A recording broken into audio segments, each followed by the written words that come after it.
Assalamu alaikum. We already started our fourth chapter, which was measure of dispersion. The first measure of dispersion range we already discussed in our previous lecture.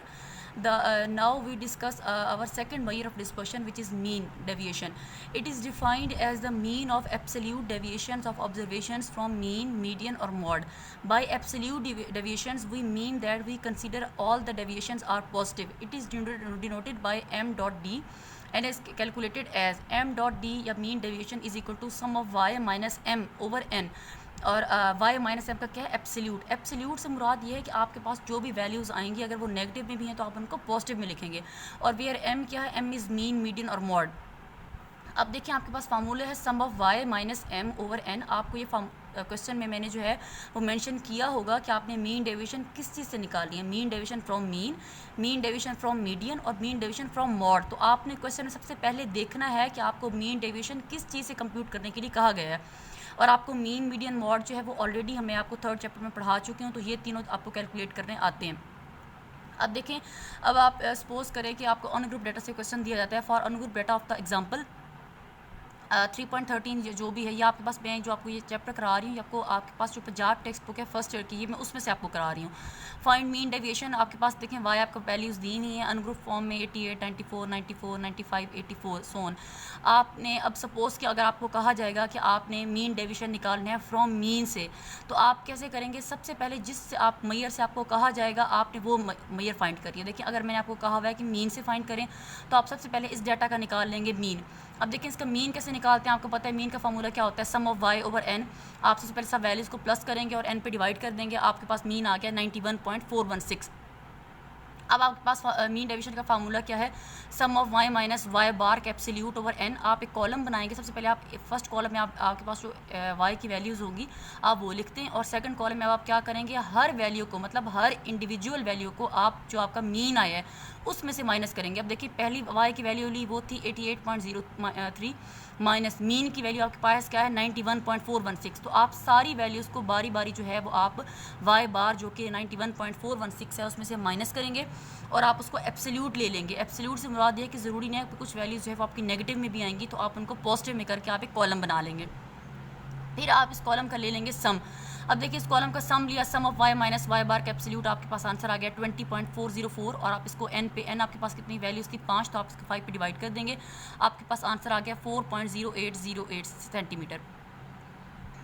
अब देखें आपके पास अगर ये है group form पे, group form में कैसे करेंगे, आपको पता है ग्रुप फॉर्म में क्या होता है, सेम वही फार्मूला होता है, बस आपके पास एफ यानी फ्रीक्वेंसी इंक्लूड हो जाती है.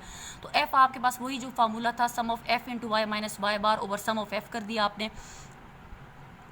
अब आप देखें आपके पास अगर एक क्वेश्चन है आपके पास, मतलब क्लास इंटरवल्स दिए हुए हैं, आपको कहा जाए कि आप फ्रीक्वेंसी दी हुई हो, आपको कहा जाए कि मीन डेविएशन फ्रॉम मीन निकालें, तो आप सबसे पहला काम आप क्या निकालेंगे, वाई. वाई से मुराद क्या है, मिड वैल्यू. वो आपको मैंने ऑलरेडी बताया हुआ, मिड वैल्यू कैसे निकालते हैं वो निकाल लेंगे.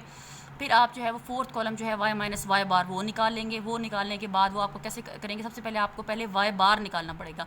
अब वाई बार भी आपको पता है कि वाई बार आप ग्रुप डाटा में वाई बार कैसे निकालते हैं.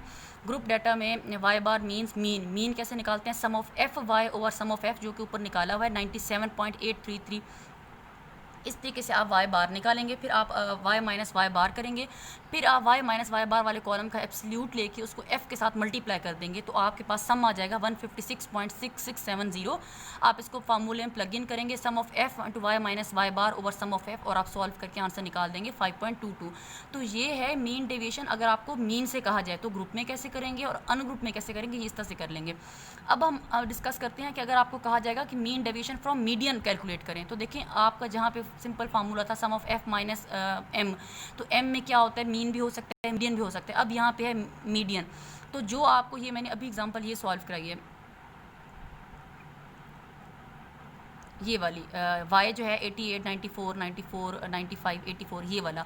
अब देखें अगर इसमें आपको कहा जाता कि आप इसका मीडियन निकालें, तो आप सबसे पहले क्या करते, डाटा को अरेंज करेंगे. अरेंज करने के बाद आप देखेंगे कि आपके पास ये 5 वैल्यूज़ हैं ना, तो 2 आप एक साइड पे करेंगे, 2 आप इधर साइड लेफ्ट पे करेंगे, 2 राइट पे करेंगे, और जो आपकी मिडल वैल्यू होगी वो आपके पास जो है वो मीडियन आ जाएगा. तो इसमें आपका मीडियन 94.50 बनेगा. अब देखें इसमें उसने इसको सॉल्व किया हुआ है. देखिए वही 94.50। अब आप क्या करेंगे, वहाँ पे आपने क्या किया था, हर y की वैल्यू को इंडिविजुअली आप माइनस करेंगे मीन में से, पिछले क्वेश्चन में। इसमें आप क्या करेंगे, हर y की वैल्यू को आप माइनस करेंगे मीडियन में से, जो भी मीडियन, पहले आप मीडियन कैलकुलेट करेंगे, फिर हर y को आप मीडियन में से माइनस करने के बाद आपके पास आंसर आ जाएगा, उसका सम लेंगे और उसको n पे डिवाइड करने के बाद आपके पास मीन डेविएशन फ्रॉम मीडियन आ जाएगा। और अगर आपको ये कहा जाता मीन डेविएशन फ्रॉम मीडियन निकालें ग्रुप डाटा के लिए, तो ये रादर कॉम्प्लिकेटेड है as compare to mean deviation from mean के। क्यों? क्योंकि इसके लिए आपको सबसे पहले तो आपको ग्रुप डाटा में मीडियन निकालना है। तो मीडियन आपको पता है ग्रुप डाटा में कैसे निकालते हैं, वही जो मैंने आपको लास्ट टाइम फार्मूला आपने पढ़ा हुआ था, L+H/F n/2 - c, या इस तरह से कर लें, या जो आपको मैंने सिंबल चेंज करके बताया था, वो जिस तरीके से मर्जी आप सिंबल्स लिख लें, वो कोई इशू नहीं है। आपने इन शॉर्ट के मीडियन निकालना है ग्रुप डाटा से। सबसे पहले आप वो सॉल्व करेंगे प्रोसीजर, वो प्रोसीजर सॉल्व करने के बाद आप ये प्रोसीजर अप्लाई करेंगे, उसमें फिर आपके पास एक आंसर आ जाएगा मीडियन का। फिर आपने ये काम वही करना जैसे अभी आपने किया है कि वाई आपके पास, सबसे पहला कॉलम आपके पास क्या है, वाई से मुराद क्या है, मिड वैल्यूज़, मतलब आपको क्लासेस दी होंगी, आपने मिड वैल्यू कैलकुलेट कर लेंगे। ये वही आपके पास क्वेश्चन है जो पीछे सॉल्व किया हुआ है मीन डिवीजन फ्रॉम मीन के लिए, तो उन्होंने दोबारा स्टेटमेंट नहीं लिखी। तो मीन वाई आ गया, मिड वैल्यू एफ आ जाएगा, फिर वाई -98 यहाँ पे क्या है, मीडियन जो कैलकुलेट करने के बाद आपका मीडियन 98 आया है, फिर वाई -98 का एब्सोल्यूट आ जाएगा, और फिर आप उसको एफ से मल्टीप्लाई कर देंगे और आपके पास जो है वो मीन डेविएशन आ जाएगा। अब इसके मेरिट्स की तरफ जाते हैं। मेरिट्स के क्या हैं, it is easy to calculate and it is based on all observation.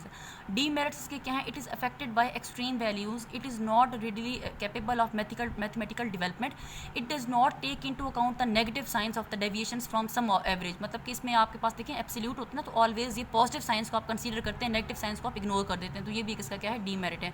अब ये आपके पास मैंने पंजाब टेक्स्ट बुक्स में आपको करवा रही हूँ, उसमें आपके पास जो बहुत सारे क्वेश्चन जो है वो सॉल्व किए हुए हैं, तो आप यहाँ से जो है वो इनको स्टडी कर लें।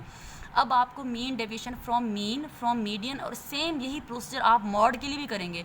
मॉड के लिए कैसे करेंगे, सबसे पहले आपको मैंने मॉड बताया, मॉड कैसे निकालते हैं, अनग्रुप में भी और ग्रुप में भी। तो वही फार्मूला आप अप्लाई करने के बाद आप वाई को एम क्या होगा, मॉड होगा, तो आप वाई को मॉड में से माइनस करके सेम वही फार्मूले के साथ आप मॉड के लिए भी कर लेंगे। तो अब मैंने ये एक्सपेक्ट कर लिया है कि आप इसको मीन डेविएशन को मीन के लिए भी, मीडियन के लिए भी और मॉड के लिए भी आप सॉल्व कर लेंगे। अगर आपको इसमें से कोई भी इशू है तो आप मुझसे पूछ लें।